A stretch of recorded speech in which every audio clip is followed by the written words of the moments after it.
Kalau teman-teman udah download file Bootstrap-nya, silahkan diekstrak. Nanti mungkin namanya akan disertai versinya jadi Bootstrap strip 3 misalnya. Di rename aja atau diubah namanya biar lebih enak dilihat dan juga di URL-nya nanti lebih bersih. Kalau kita klik di dalam foldernya ada 3 folder utama, yaitu file CSS, folder CSS maksud saya, folder fonts dan juga JS. Saya rasa cukup jelas. CSS isinya file-file CSS-nya, font isinya jenis-jenis tulisan yang digunakan Bootstrap, dan JS untuk JavaScript-nya. Untuk memulai atau ngetes Bootstrap ini di dalam folder Bootstrap-nya langsung, kita bisa bikin satu file di sini. Silahkan dibuka text editornya atau bikin di foldernya langsung. Saya akan new file di sini dan saya kasih nama index.html. Namanya sendiri nggak penting, yang penting adalah ekstensinya yaitu .html-nya ini. Untuk template awalnya akan saya ambil dari halaman yang sama di getbootstrap.com ini. Di bagian getting started-nya, di bagian bawah setelah informasi instalasi, ini dia ada basic template di sini. Saya akan copy paste. File doc type dan informasi meta lainnya. Lalu ada viewport di sini biar ke rendernya benar pas di ukuran device-nya masing-masing.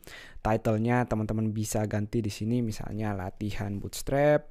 Lalu ini dia salah satu yang penting, kita harus include filenya di sini css/bootstrap.min.css. Kalau kita lihat di foldernya, di masing-masing filenya nanti, filenya sendiri ada 3 di sini, Bootstrap theme CSS, Bootstrap theme CSS map, lalu bootstrap.css. Nanti yang lainnya ini adalah versi minified-nya. Kalau teman-teman lihat sebelum CSS-nya ada .min.css, itu artinya versi yang udah dikecilin size-nya dan nanti lebih sulit dibaca dibanding versi normalnya, tapi dua-duanya bekerja. Artinya dua-duanya berfungsi maksud saya. Di sini kita ngeload bagian bootstrap.min.css di sini. Itu dia. Lalu di sini ada sedikit tentang browser support. Kalau untuk Internet Explorer akan memanggil file-file ini. Kalau teman-teman penasaran tentang support browsernya, kalau scroll sedikit ke bawah lagi selain contoh-contohnya di sini, kita bisa lihat browser supportnya, informasinya ada di sini semua. Kita balik lagi ke text editornya. Setelah semuanya kita load di tag head-nya, di tag body kita bisa ganti di sini hello sekolah coding. Lalu bagian yang gak kalah penting adalah dua file ini. Yang ini ngeload file JavaScript Bootstrap-nya tadi, dan yang di atasnya adalah file jQuery-nya. Kalau teman-teman yang nggak familiar sama jQuery ini adalah library JavaScript. Teman-teman bisa download filenya di website jQuery langsung, atau di cara ini kita butuh koneksi internet, karena kita manggilnya dari hosted yang udah disediain sama Google. Kalau mau versi yang paling baru misalnya kita tinggal buka developers.google.com/speed/libraries. Kita bisa copy paste bagian di yang jQuery ini.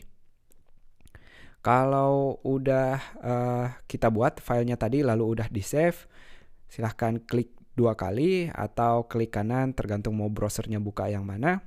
Ini bukan PHP, bukan bahasa backend, jadi kita nggak perlu server apa-apa, kita bisa buka manual di sini.